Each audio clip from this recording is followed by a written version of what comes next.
M23 rebel group has announced the unilateral withdrawal of its forces from Uvira.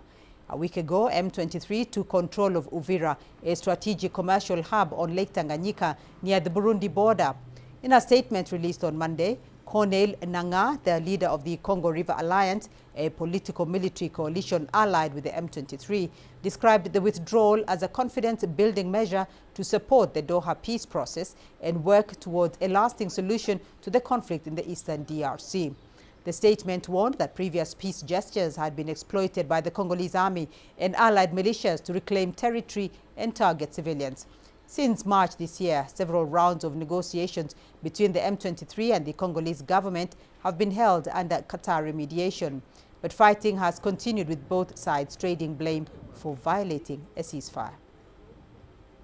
CGTN's Chris Ochamringa is joining us live now from Kinshasa. Chris, good to see you there. The alliance that also includes M23 says they are withdrawing from Uvira just days after they took it over. What are you hearing, and what is it, and why now?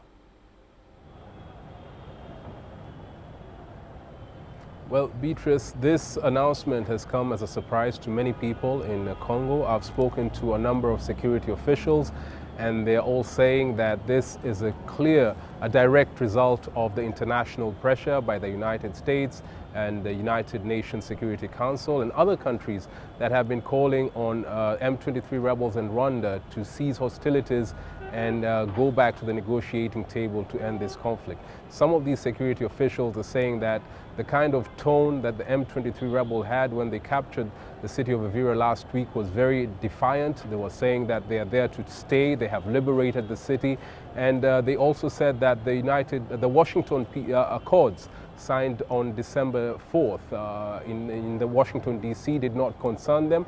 They were more focused on another track of the peace talks, which is being chaired by the Qatari government. And so they're saying this turn of events is clear that the United States has managed to hold these two sides, the M23 and the Rwandan government. Many people in Kinshasa believe that this order came from Rwanda, which is fearing some economic sanctions and political sanctions, although Rwanda has denied that they fought alongside the M23 rebels to capture this city of Uvira and other parts of South Kivu province. Beatrice? Well, Chris, so how is the Congolese government reacting to this development?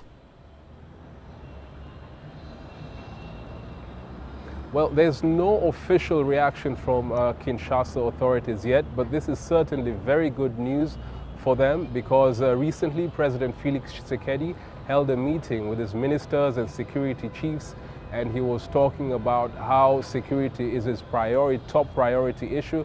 He wants Congolese people to celebrate Christmas and New Year in peace, and it ordered them to deploy more troops around the country, especially those areas where there's conflict, so that the people can be protected. What we've also heard is that there was a demonstration earlier this morning in Uvira. Some young men were, in support of the M23 rebel movement. They were saying they were not happy about this decision for them to leave.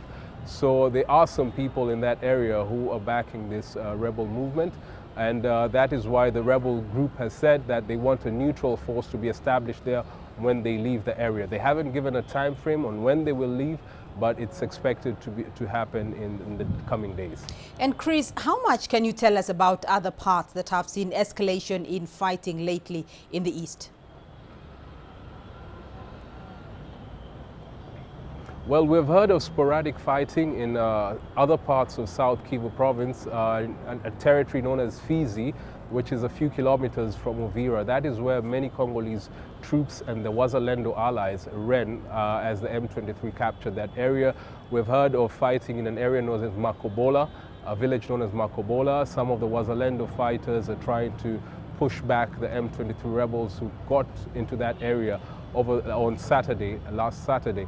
And so there is, there's still tension in eastern DRC despite this announcement. The authorities, the government in Kinshasa is saying that they're ready to keep their end of the bargain. They do not want to fight, so they're calling on the rebels, to go back to the negotiating table to resolve this conflict peacefully so that they stop further bloodshed in South Kivu province.